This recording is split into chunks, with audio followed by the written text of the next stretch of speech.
Hello, my dear students. So, summary of the last lecture, we have discussed about the measurement of length, and in that point, we have discussed the point measurement of large distances. And today, we will see the problems on the base of the calculate the large distance by the parallax method. So, here is our problem and here our solution. तर मित्रांनो, पहिला हा आपला problem आहे आणि ही इथं त्याची diagram दिलेली आहे. तर आपण वन बाय वन एक एक स्टेप पुढे जाऊ. A man wishes to estimate the distance of a nearby tower from him. तर या एक माणूस आहे आणि त्याची इच्छा आहे की त्याच्या जवळच्या एका टावरचं तर त्याच्यापासून डिस्टन्स काढून त्याला जवळचं टावर कोणते हे त्याला फाइंड आउट करायचंय. तर मग तो काय करतोय, he stands at a point A in front of the tower C. मग त्याने काय केलं, एक टावर आहे आणि त्या टावरच्या समोर तो उभा राहिला आहे आणि त्या टावरला बघतोय. समोरासमोर आहेत दोघे एकमेकांच्या अपोजिट आणि ते काय केले त्यानं, तर त्या टावरला पाहिले. तो टावरच्या समोर उभा आहे and spots a very distance object O in a line with AC. तर हा जो त्याचा डिस्टन्स आहे त्या सी या टावर पासून माणसाचं, तर त्याच वेळी त्याने एक स्पॉट तयार म्हणजे काय एक पोझिशन तयार केली. ते ओ हे डिस्टन्स आहे त्यानं ठरवलेलं, तर ते एसीच्या जवळ आहे. तर he then walks perpendicular to AC up to B a distance of 100 metre. तर त्यावेळेस काय झाला, तो आता समोरासमोर टावर आहे तर इथून तो काय झाला परपेंडिक्युलर मध्ये 100 मीटर पुढे गेला. म्हणजे या साईडला 100 मीटर गेला आणि 100 मीटर गेल्याच्या नंतर परत त्यानं काय केलं, 100 मीटरला जाऊन थांबला आणि परत त्यानं काय केलं, and looks at O and C again. तर त्यावेळेस ज्यावेळेस तो 100 मीटर पुढे गेला बी पॉइंटला आणि त्यावेळेस त्यानं फिरून सी पॉइंटला आणि ओ पॉइंटला ज्यावेळेस पाहिलं, तर त्यावेळेस त्यानं काय ऑब्झर्व केलं, then he observed that since O is very distant, the direction BO is practically the same as AO. म्हणजे काय, जे AO चे डिस्टन्स होतं तेच BO चे डिस्टन्स म्हणजे त्याच स्पॉटला त्याला दिसतंय बरोबर practical. But he finds the line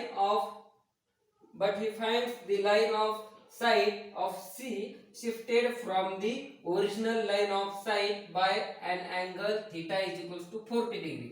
तर आता याला BO जे डिस्टन्स आहे ते AO सारखं दिसलं बरोबर, पण C ला पाहताना त्याचं काय, तर जी त्याची जी पोझिशन आहे आणि डायरेक्शन आहे, आपण पॅरलॅक्स मेथड मध्ये सांगितलं होतं की पॅरलॅक्स मेथड म्हणजे काय, तर त्याची पोझिशन आणि डायरेक्शन चेंज होती.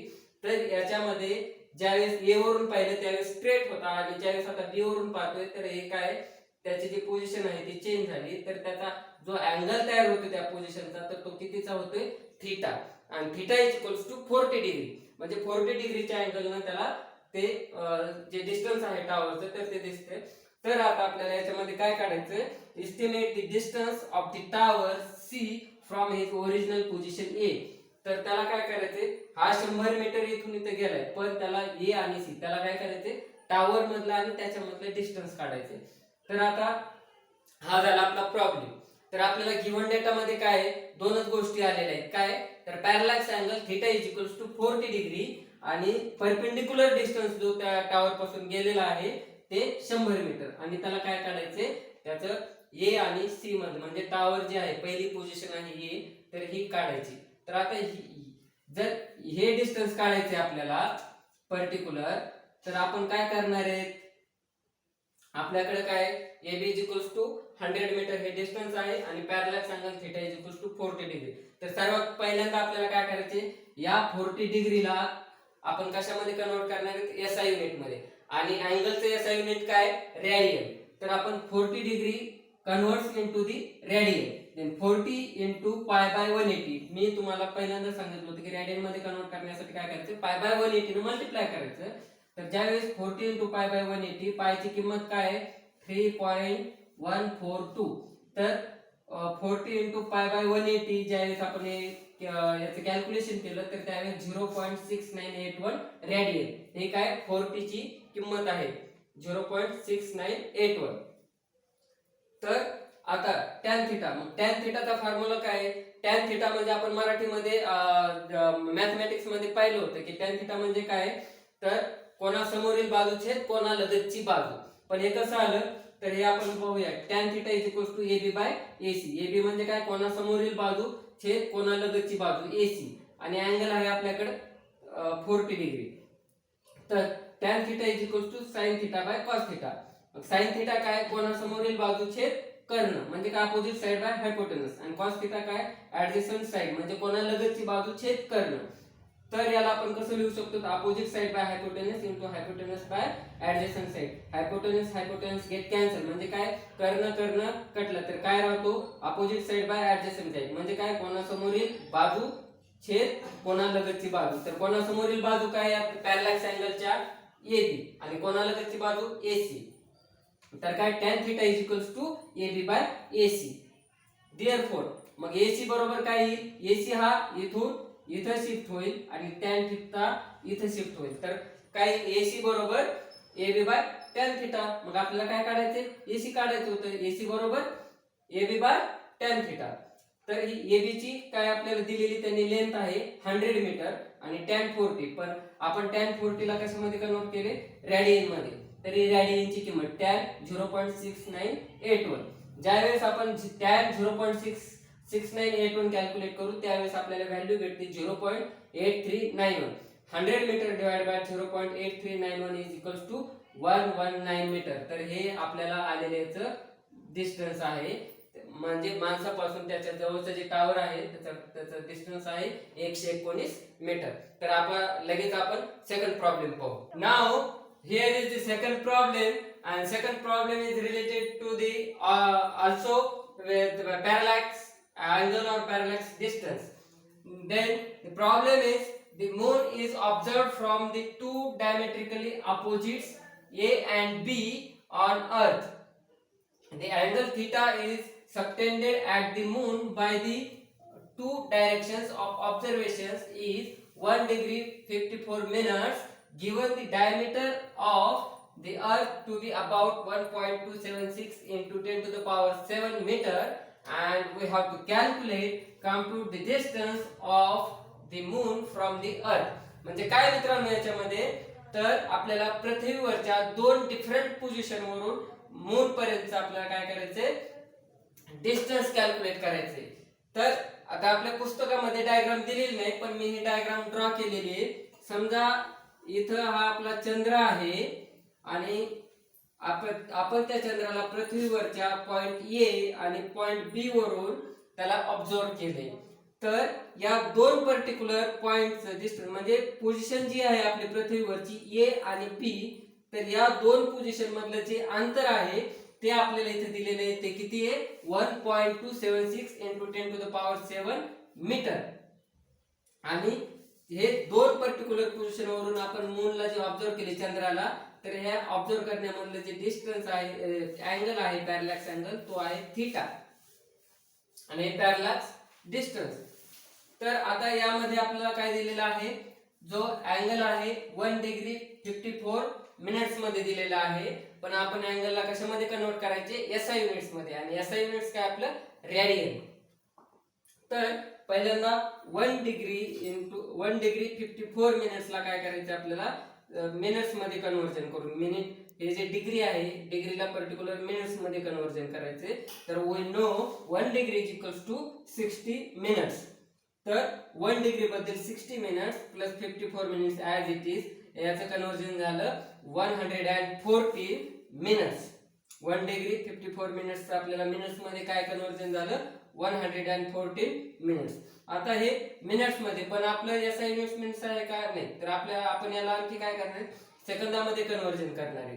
तर 114 into 16 second into 4.85 into 10 to the power -6 radian, and this is value is nothing but the 1 second. ही व्हॅल्यू जी आहे ती 1 सेकंदाची व्हॅल्यू आहे. तर आता याचं ज्यावेळेस कॅल्क्युलेशन केलं त्यावेळेस 3.32 into 10 to the power -2 radian. तर आता हा जो आपल्याला अँगल आलेला आहे, तर हा अँगल आता आपला पूर्णतः SI युनिट्स मध्ये कन्वर्ट झालेला आहे रेडियन मध्ये. तर आता आपल्याला काय दिले बी. बी म्हणजे काय बेस. आपण पहिल्या लेक्चर मध्ये पाहिलेलं आहे. म्हणजे काय हे आर्क. आर्क बाय रेडियस आपण प्लेन अँगल मध्ये पाहिलं होतं. तर सेम आपण पॅरलॅक्स अँगल मध्ये सुद्धा पाहिलं होतं. काय theta is equals to D by D. तर आपण मी त्यावेळी सांगितलं होतं तुम्हाला D is equals to B by theta किंवा theta is equals to B by D. तर सेम फॉर्म्युला आपण इथे वापरले. आपल्याला बी ची व्हॅल्यू माहिती आहे आणि ती व्हॅल्यू आपल्याला कशामध्ये आहे ऑलरेडी एसआय युनिट्स मध्ये दिलेली आहे. त्याच्यामुळे याला कन्वर्जन करण्याची गरज नाही. तर b is equals to ab is nothing but the 1.276 into 10 to the power 7 metre. तर आता आपल्याला हा फॉर्म्युला आपल्याला माहिती आहे d is equals to b by theta आणि सरळ आपण याच्यामध्ये व्हॅल्यू पुट करायचे आहेत 1.276 into 10 to the power 7 metre. ही b ची व्हॅल्यू आहे. थीटा आपल्याला इथे रेडियन मध्ये कन्वर्ट केला आपण, जो की एसआय युनिट्स मध्येच आहे. तर 3.32 into 10 to the power -2 आणि after this calculation we get the distance of the moon from the earth from this particular position, and that is nothing but the 3.84 into 10 to the power 8 meter. So we will discuss next point, how to measure the length at the small distances. तर मित्रांनो आपण आता next point measurement of length at small distances पाहणार आहोत. तर आपण पाठीमागच्या lecture मध्ये measurement of length at large distances पाहिले. त्याच्यामध्ये आपण काय केलं, पॅरालॅक्स मेथडनं आपल्या पृथ्वीपासून ते ग्रहापर्यंतचं अंतर आपण काढलं त्याच्यामध्ये.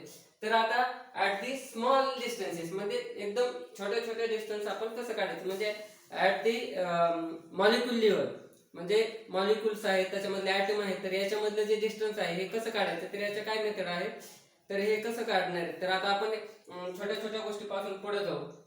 तर जी आपली मीटर स्केल आहे, सेंटीमीटर स्केल आहे, म्हणजे मीटर स्केल आहे आपली 15 सेंटीमीटरची आपल्या जवळची. तर त्या जी आपली पट्टी आहे फुल पट्टी, तर त्या पट्टीमध्ये आपण किती कमीत कमी अंतर किती मोजू शकतो, तर त्याला कमीत कमी अंतर जे मोजू शकतो त्याला आपण इंग्लिश मध्ये लिस्ट काउंट म्हणतो. लिस्ट काउंट म्हणजे कमीत कमी अंतर मोजायचं. तर त्या पट्टीमध्ये आपण किती अंतर मोजू शकतो, तर 1 mm. 1 mm म्हणजे काय 10 to the power -3 metre SI units मध्ये. तर आता हे त्या पर्टिक्युलर स्केल ना आपण 1 mm म्हणजे 10 to the power -3 मीटर पर्यंत कमीत कमी अंतर आपण मोजू शकतो. तर आता याच्या पुढे जाऊ. आता या स्केल मध्ये जर आता एखादी थिकनेस किंवा म्हणजे जाडी जर आपण मोजू शकत नाही, तर याच्यापेक्षा लहान साईजला गेली तर आपण ते कशाने मोजू शकतो, तर आपल्याकडे नवीन एक इन्स्ट्रुमेंट आहे, त्याला म्हणायचं व्हर्नियर कॅलिपर. तर या व्हर्नियर कॅलिपर जे लिस्ट काउंट आहे, म्हणजे कमीत कमी अंतर किती मोजू शकतो, 0.1 mm म्हणजे काय मिलीमीटर. 0.1 मिलीमीटर म्हणजे काय 10 to the power -4 मीटर. तर हे इथपर्यंत 10 to the power -4 मीटर पर्यंत आपण व्हर्नियर कॅलिपर मध्ये मेजरमेंट करू शकतो. तर याच्यापेक्षा लहान आणखी मेजरमेंट करायचं असेल तर आपल्याकडे स्क्रू गेज आहे आणि या स्क्रू गेजचं लिस्ट काउंट आहे 0.001 मिलीमीटर म्हणजे काय 10 to the power -6 मीटर. तर इथपर्यंत आपण आपल्या डोळ्यांनी पाहून आपण त्याचं मेजरमेंट करू शकतो. म्हणजे हे जे मेजरमेंट आहे ते आपण आपल्या डोळ्यांनी पाहू शकतो. पण बियॉन्ड दॅट, आता जे आपल्या डोळ्यांना दिसत नाही तर ते मेजरमेंट कशाने करणार, तर याच्यानंतर ऑप्टिकल मायक्रोस्कोप आहे. तर या ऑप्टिकल मायक्रोस्कोपचं जी लिमिट आहे ते 4000 अँगस्ट्रॉम युनिट पर्यंत आपण त्याला मेजर करू शकतो. पण 4000 अँगस्ट्रॉम युनिटच्या खाली आपण जाऊ शकत नाही. आता अँगस्ट्रॉम म्हणजे किती आहे, तर अँगस्ट्रॉम म्हणजे 10 to the power -10 मीटर. तर आपण 4000 अँगस्ट्रॉम युनिट पर्यंत आपण ऑप्टिकल मायक्रोस्कोपने मेजरमेंट करू शकतो. तर आता मग आता हे इथपर्यंत झालं 4000 अँगस्ट्रॉम युनिट पर्यंत. तर याच्यानंतरचं जे याच्यापेक्षा लहान डिस्टन्स आपण इलेक्ट्रॉन मायक्रोस्कोपने मेजरमेंट करू शकतो. तर इलेक्ट्रॉन मायक्रोस्कोप कुठपर्यंत मेजर करू शकतो, याचे रिझोल्यूशन 0.6 अँगस्ट्रॉम युनिट. तर हे पण किती आहे 10 to the power -10 मीटर मध्येच आहे. तर आता या दोन्हीच्या मध्ये काय टनेलिंग मायक्रोस्कोपी, आणि टनेलिंग मायक्रोस्कोपीने आपण 1 अँगस्ट्रॉम युनिट पर्यंत याचं मेजरमेंट करू शकतो. तर हे झालं measurement of length at the small distances, म्हणजे एकानंतर एक इन्स्ट्रुमेंट कसे झाले तर हे असे या इन्स्ट्रुमेंटनं आपण इथपर्यंत मोजू शकतो म्हणजे 0.6 अँगस्ट्रॉम युनिट पर्यंत इलेक्ट्रॉन मायक्रोस्कोपनं आपण काय करू शकतो मेजरमेंट करू शकतो म्हणजे याच्यामध्ये 0.6 किंवा 1 अँगस्ट्रॉम युनिट ज्यावेळेस ही जी मेजरमेंट लेंथ येईल तर या पर्टिक्युलर रेंज मध्ये आपण एखाद्या मॉलिक्युलचं जे अंतर आहे तर ते त्याच्यामधलं जे डिस्टन्स आहे ते मेजर करू शकतो ॲटमचं जे डिस्टन्स आहे तर ते आपण या इलेक्ट्रॉन मायक्रोस्कोप मध्ये मेजर करू शकतो तर आता आपण काही क्वांटिटी आहे range of length and this is the last point from the measurement of length तर 1 फर्मी म्हणजे किती 10 to the power -15 metre 1 angstrom म्हणजे आता इथं सांगितलं आपण की अँगस्ट्रॉम म्हणजे काय 10 टू द पॉवर -10 मीटर तर हे जे सगळे कन्वर्जन आहे ते आपण कशामध्ये करतो मीटर मध्ये मीटर हे काय एसआय युनिट तर आपण एसआय युनिट मध्ये कन्वर्जन करतो जर कुठं तुम्हाला प्रॉब्लेम मध्ये 1 फर्मी असेल तर त्याच्याऐवजी 1 फर्मी ऐवजी काय देणार तुम्ही 10 to the power -15 metre 1 angstrom ऐवजी 10 to the power -10 metre 1 light year ऐवजी काय देणार 9.46 into 10 to the power 15 metre आता हे जे 1 लाइट इयर आहे हे 1 लाइट इयर म्हणजे काय तर सूर्यापासून जी लाईट ट्रॅव्हल करून आपल्या पृथ्वीपर्यंत ज्या वेलोसिटीने येते तर ते वर्षभरामध्ये त्याचं जे डिस्टन्स होतं तर त्याला काय म्हणायचं त्याला म्हणायचं 1 light year and that is nothing but the 9.46 into 10 to the power 15 metre आता 1 पॅरासेल that is equals to 3.08 10 to the power 16 meter and 1 astronomical unit is equals to 1.496 into 10 to the power